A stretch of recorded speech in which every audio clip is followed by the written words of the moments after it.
se oli siihen, se siitä on pari vuotta aikaa. Ne olisi jotakin 7 ja 5. Niin, ne oli. No, meillä on kaikenlaisia. Meillä on kaikenlaisia. Se niin kuin näkee tässä. Onko teillä, Ella ja Teppo, niin kuitenkin nyt väki niin sillä tavalla viksumpaa, eikö teillä ollut kaikenlaisia kuppikuntia siinä edellisessä? Joo, siis myymäki oli tosi paha.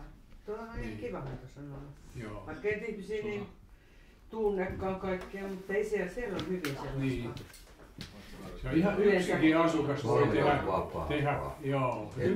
Oikeasti Myyrmäessä, jos sä pidit 5 minuuttia auton väärässä paikassa, niin johan joku riehuu sieltä ja sitten loppuu ikkunaan. Sä vedä ihan mihin vaan ja ei tuu sakkoja eikä kukaan vaan. Siinä yksikin ihminen voi tehdä sen fiiliksen kyllä huonoksi. Joo. Se on niin jännä. Joo. Kyllä se oli ihan kiva ollut. Joo. Mä olin kyllä vähän skeptinen, se on mulla muutettiin sinne. Mä oon kuullut juttuja, että riivarit on aika hankalia mestoja, että tulee riitoja. Nyt me pidetään tämmönen pieni musiikillinen sessio sitten tässä ja jos mä oon ymmärtänyt oikein, niin aletaan semmoisella Erik Lindströmin ikivierellä. Voi lähettää Marjalle kuvia tästä. Aina on liian vähän aikaa, eikö niin? Näin se on. Tietysti on aina liian vähän rahaakin, mutta tämä nyt keskittyy tähän aikaongelmaan sitten tämä laulu. Niin, mutta siellä on tottunut rahaa. Niin. Se aina huomaa. Eikö se ole yleensä niin päin, että aikaa on, mutta rahaa ei? Ja niin. Päinvastoin. Tässä laulussa ei myöskään ole aikaa. Joo. Mä voisin kertoa sitten vähän pienen tarinan, mihin mulle liittyy tämä kappaleen muisto. Niin se on siihen aikaan, kun Raikka oli armeijassa. Ja se oli Katajanokalla sairaalassa, se oli sairaana silloin. Ja sitten oli lauantai, kello 18 toivotut tuli silloin. Ja minä ja Kerttu oltiin menossa käymään siellä sairaalassa tapaamaan Raimoa. Niin mä muistan aina, kun mä olin semmoinen nuori tyttö, niin kun me mentiin sitten sinne, kun se on sen punatyylinen ihan kuin vankilan näköinen rakennus, niin kaikki ikkunat oli auki, valaistu ja ikkunat auki ja siellä nuoria kavereita. Niin kuin ikkunassa, on aina liian vähän aikaa ja niin kuin meille niin kuin oikein näin. Niin tää jäi niin kuin mieleen soimaan. Se yhdistyi niin tähän. Voisi olla liikaa. Mä olin silloin semmoinen 17, että voitte sitten laskea, että kuinka kauan siitä on. Mutta se jäi, niin kuin nää jää mieleen sit silleen omana tunnelmanaan. Okay. Joo, voidaan mennä.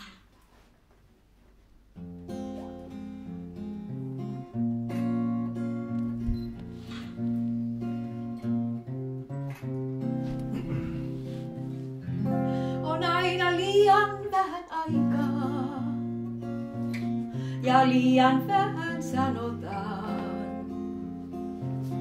Et saata kiinni saada aikaa, se aina kulkee kulkuaan. On siksi liian vähän aikaa, se liian myöhään tajutaan. On sana tyhjä väärään aikaan ja sydän miettii surujaan. Elätkö kuin kukka herkin, lakastutko huomiseen? Tunnetko jo syksyn merkin, joka saapuu jo luo? On aina liian vähän aikaa, siis tartu kiinni tuohioon. Et muuten koskaan voita aikaa, se sulta vieri hukkaan vain.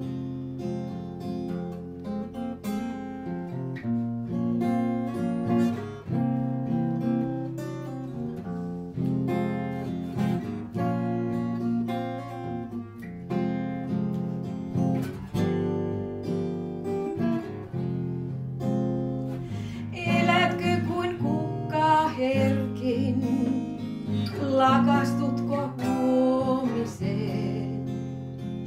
Tunnetko jo syksyn merkin, joka saapuu jo luo?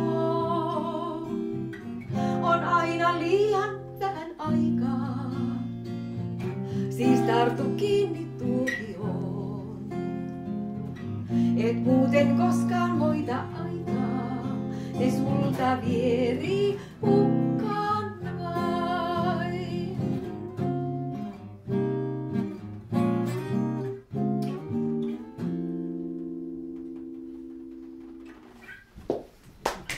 Saanko ottaa ne aika, niin on pakko. Mutta Nyt mä mietin, se on aika ihanassa. Toinen on sitten edelleen, se on tämä Lindströmin sävellys ja sanoitus, todella ikivihreä klassikko, ranskalaiset korot. Ja se on Helena Siltala laulannut. En tiedä milloin se alkuperäinen äänitetty, mutta se oli vuonna 1958 oli copyright niillä sanoilla. 58, joo. 58. Mitä meillä oli moneksi vuotta siitä on, pari-kolme vuotta, kun oli harvinainen tilaisuus Eikan pubissa. Siellä oli Erik Lindströmin orkesteri ja Helena Siltala. Ja Inki Lindström. Lähemmäs 80-vuotiaana. Ne on siellä. Joo. Ja hyvin musiikki soi. Paljonko se oli ikää? Varmaan 80. Vähän oli ääni tummunut Helena Siltalalla, mutta kyllä ihan täyttä esitystä. Erittäin hieno esitys oli. Ja se oli Eikan pubissa, ei kuvitelkaan. Se on tuossa keskustassa. Aivan täys. On se vieläkin siinä, joo. Se oli hyvin täyspainoinen esitys. Aika harvoin siellä on. Se on harvinaista, että se oli Eikka-lehtisen kulttuurikoko kyllä. Että nyt sitten kuullaan tämä ikivihreä ranskalaiset korot. Ja onko sulla ollut tämä joskus tunnilla siellä, kun sä olet kitaratunnilla? Joo, tässä tällaisia välisoittojuttuja, mitä tässä on, niin se on mun ensimmäisen kitaramaikan sovituksia, joka on suht tunnettu jatskitaristi Suomessa, toi Nono. Nono Söderberg. Nono Söderberg. Oho! Se on tehnyt, se oli Jussi ja Boises aikoina. Just. Niin se teki mulle semmoisen niinku kitara niin sovituksen siitä biisistä ihan treeniksi. Se on siitä peruja. Se välisoitto sit siellä. Joo. Katsotaan nyt. Se on. Jos vielä muistaa. Sepä.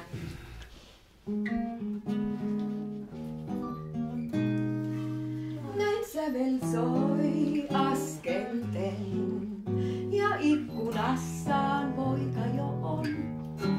Taas katoaa neitonen, on poika yksin ja rauhaton. Niin tuttu on ääni tuo, sen joka päivä kuulla hän saa. Ei öisinkään rauhaa suo ja unissakin hän odottaa. Hän toivoo, että edes yhden kerran nuo ranskalaiset korot seisahtais. Ja että edes pienen hetken verran tuon tytön hän nähdä sais. Näin sävel soi askelten, se ainut laulu pojalle on. Oi missä on tyttösen, on pojan sydän niin rauhaton.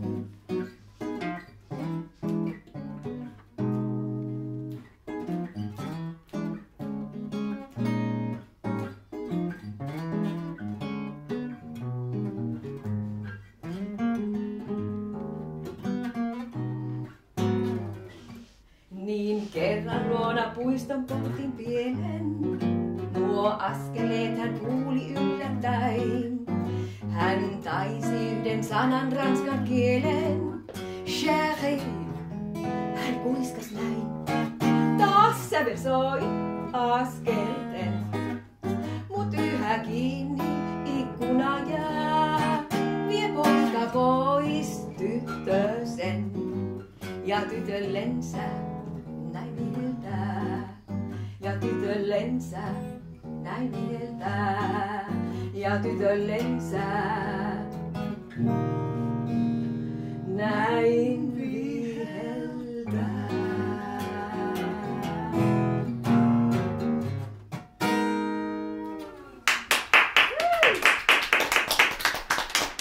Hyvä Jukkis, toi oli hyvä veto. tiedä mahtaako niitä ranskalaisen korkoilla nähdä, vaan mä oon miettinyt, että onko se kaikki muuttunut kummitossuihin.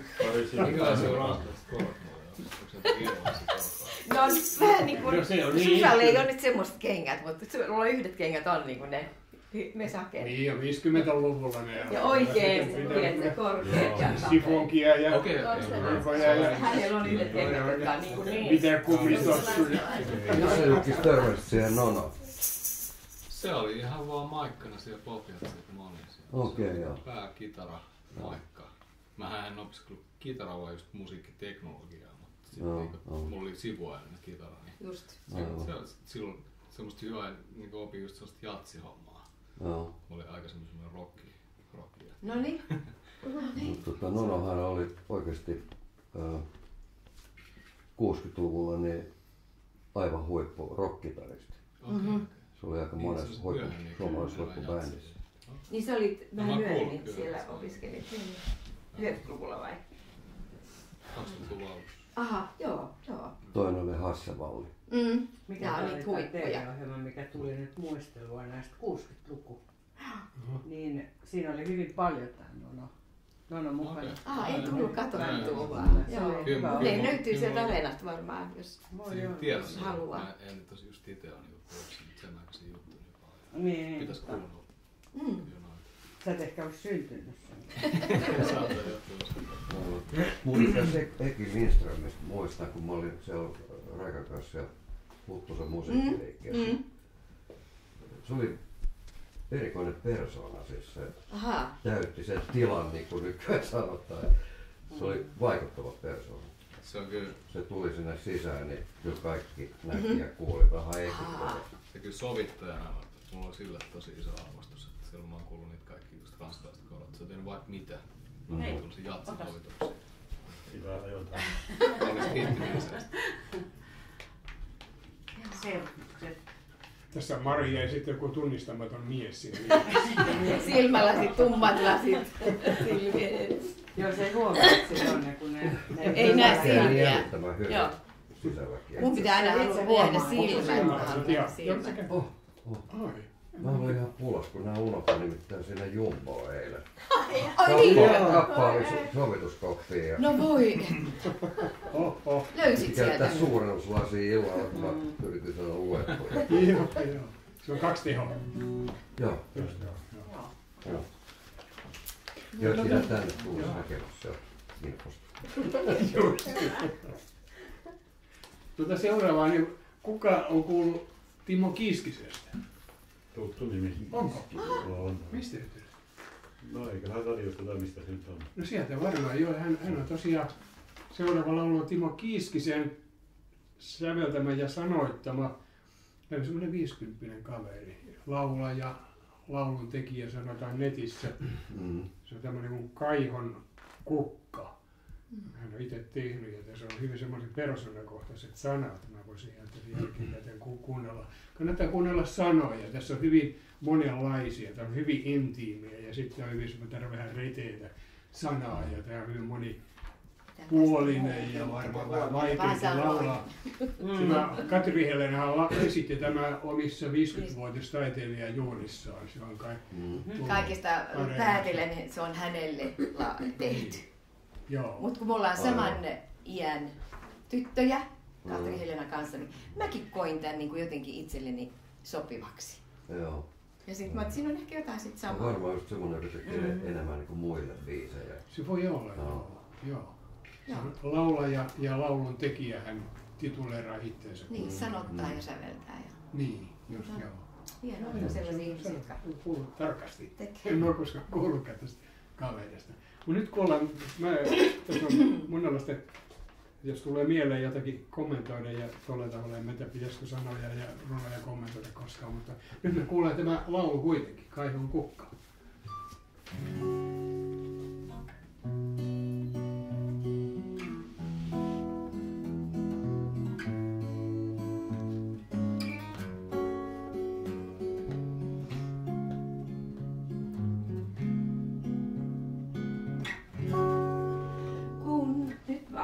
Heti, että mä en saanut kiinni, että millä se alkaa apua. No ei se mitään. Kun oli. Se siinä. pohja ja leikkaa tämän kohan pois. Kun olin lapsi, uneksin, joskus muille laulaisin. Laulun onnesta, laulun suruista, siihen kaipuuni maalaisin. En tiennyt mitään nuoteista, en ollut mikään laulaja. Kuka kuulisi unelmistani, on tässä tarinani. Kaihon kukka kasvoi asfalttiin, soran sementtiin ja betoniin. Mahdoton on mahdollista, älä koskaan luovuta. Usko sydämesi unelmiin, luota haaveissasi hulluimpiin. Silloin kuulut meistä vahvimpiin, kaihon kukkasiin. Niin monta kertaa sanottiin, jos et ole hiljaa niin ala kalppia, sua ei kuunnella, mutta me vain laulettiin. Nyt olen tässä edessä, pidän kiinni silmiä, laulan laulua, kaihon kukkasista muistan niitä kastellaan. Kaihon kukka kasvoi asfalttiin, soran sementtiin ja betoniin. Mahdoton on mahdollista, älä koskaan luovuta.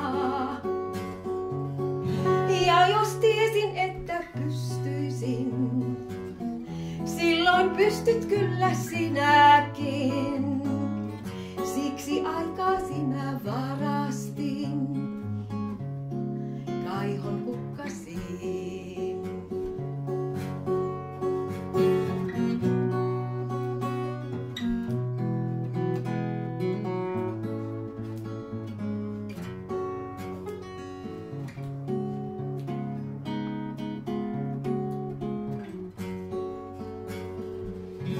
Usko sydämesi unelmiin, luota haaveissasi hulluimpiin.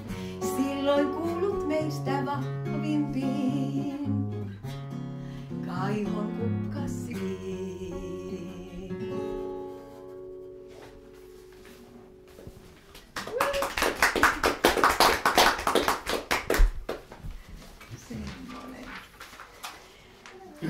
Tässä oikein mun mielestä tuli toika Leilakoski, ainakin tämmöinen voisi kuvitella.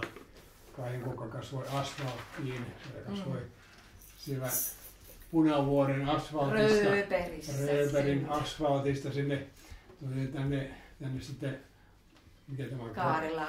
Kaarelan kasvimaalle sitten, niin tämä on niin semmoinen retki sulla ollut lapsuudessa, niin tämä sopii niin tähän lauluun. Ehkä Timo Kiiskisellä on ollut vähän samanlainen tilanne tuossa. Ja se aika vahvasti sanoi toi Timo Kiiskinen, siinä pitäisi uskoa ja luottaa unelmiin ja haaveisiin, jopa hulluimpiinkin, sanoo. Silloin kuulut meistä vahvimpiin, kaihon kukkasiin. Ja se voisi tietysti lainata sitä Leilan yhtä mielenkiintoinen oli Tommi Tabermania, joka sanoi, että tullaan vahvaksi, pysyä pehmeänä, siinä ihmiselämän mittainen tehtävä. Tämä sama henkeä hänellä. Ja sitten tämä kaihonkukka, mä en tiedä, tunnetteko kevätkaihonkukka. Se on semmoinen, meillä kasvaa siitä molemmissa pihoissa. Se on maanpeitekasvi, joka kukkii sinisin kukin toukokuussa. Ja se on hyvin vahva leviämä, että sillä tavalla voisi olla Timo Kiiskinen siitä jos hän on ajatellut tämän Kaihonkukkaan tai tuntenut tämän Kaihonkukkaan, että se on niin kuin, kukassa on vahvuutta. Niin. Ei, se on Stilla. Se ei ole varmaan sama kuin Stilla. Sitten tulee mieleen se, että joku tämmöinen, mikä nyt Kiiskisen kokemus ollutkin, mutta hän sanoi tämmöistäkin sitten, että niin monta kertaa sanottiin, jos et ole hiljaa, niin ala kauppia.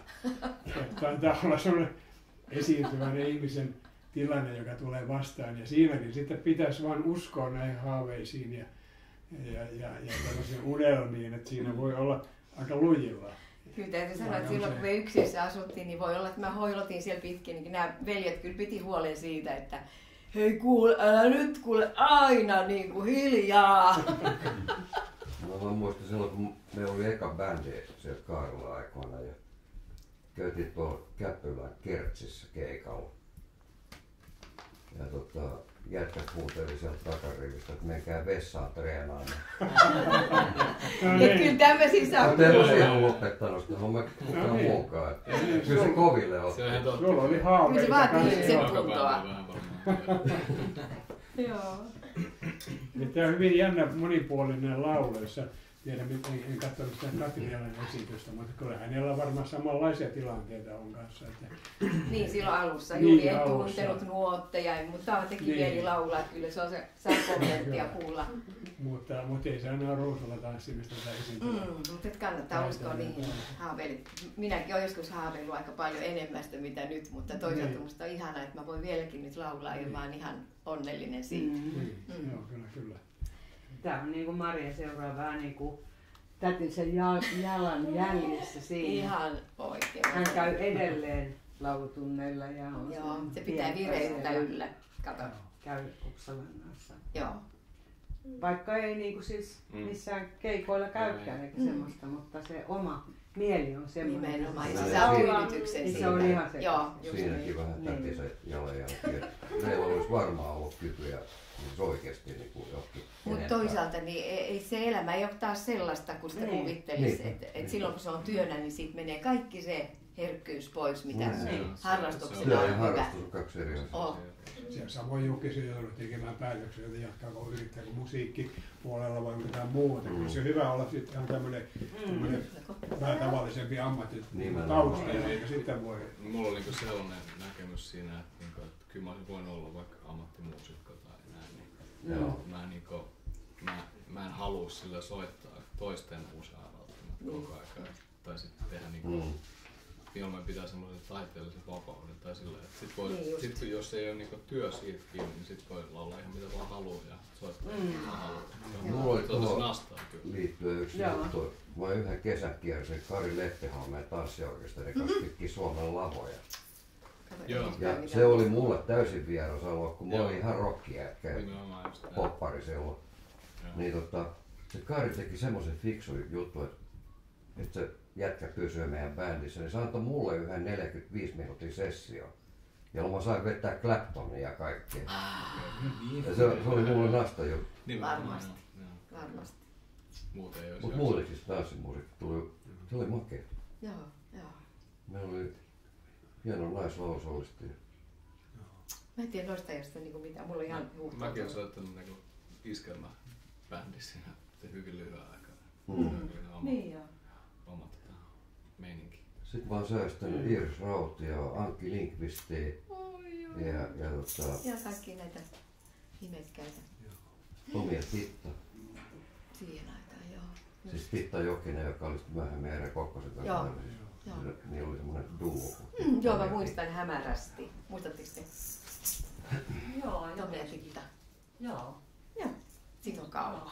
On.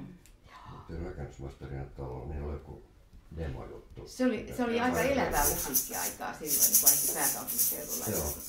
Silloin oli monenlaista. Mutta!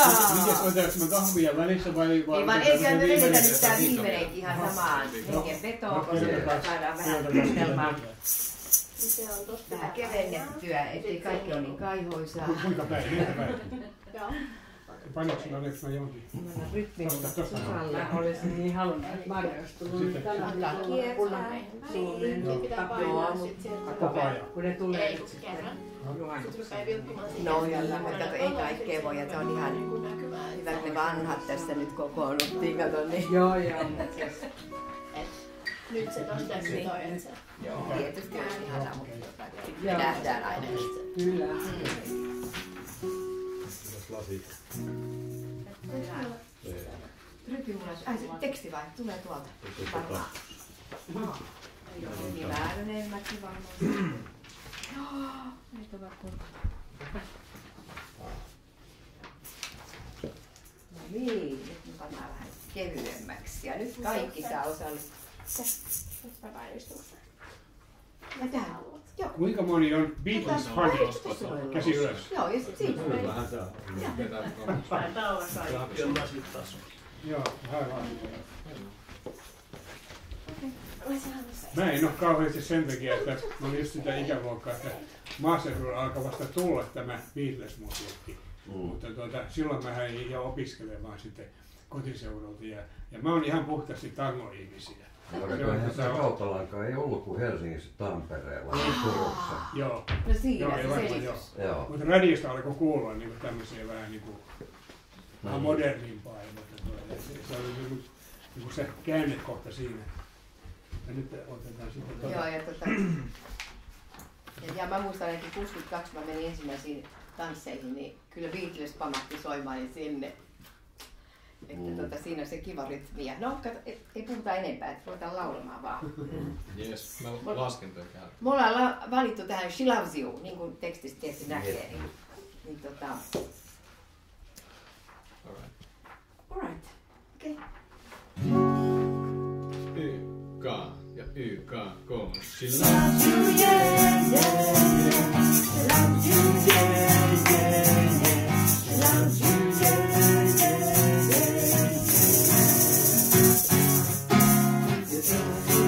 Your love, well I saw her yesterday.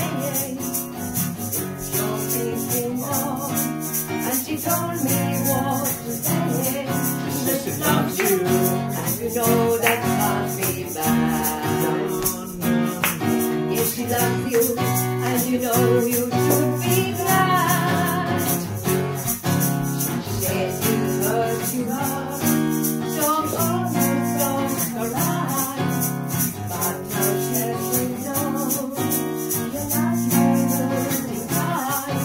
She loves you, and you know that can't be bad. Yes, she loves you, and you know you should be glad. She loves you, yeah, yeah, yeah. She loves you, yeah, yeah, yeah. Don't like that, you know you should be glad.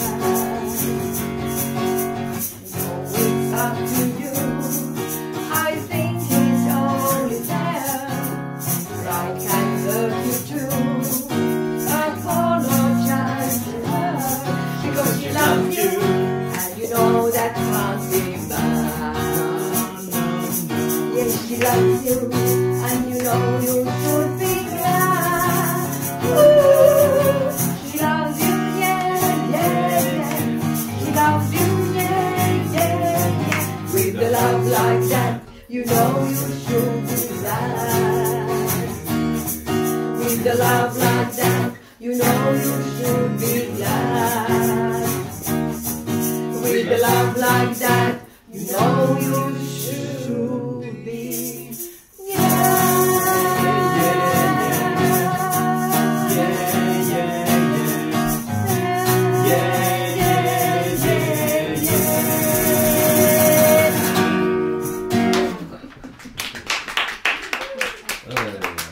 Siitä täytyy vähän lämmetä, että Mä olisi tehnyt mielessä ottaa passaa. Joo, se on ollut aika kiva. Olisi ollut hyvä. Joo. Kiitos kaikille osallistujille. Kiitos Kiitos. Joo, kiva. No niin, sitten ihan pellasti. Kahvia panna varmaan. Tulemahan. Joo.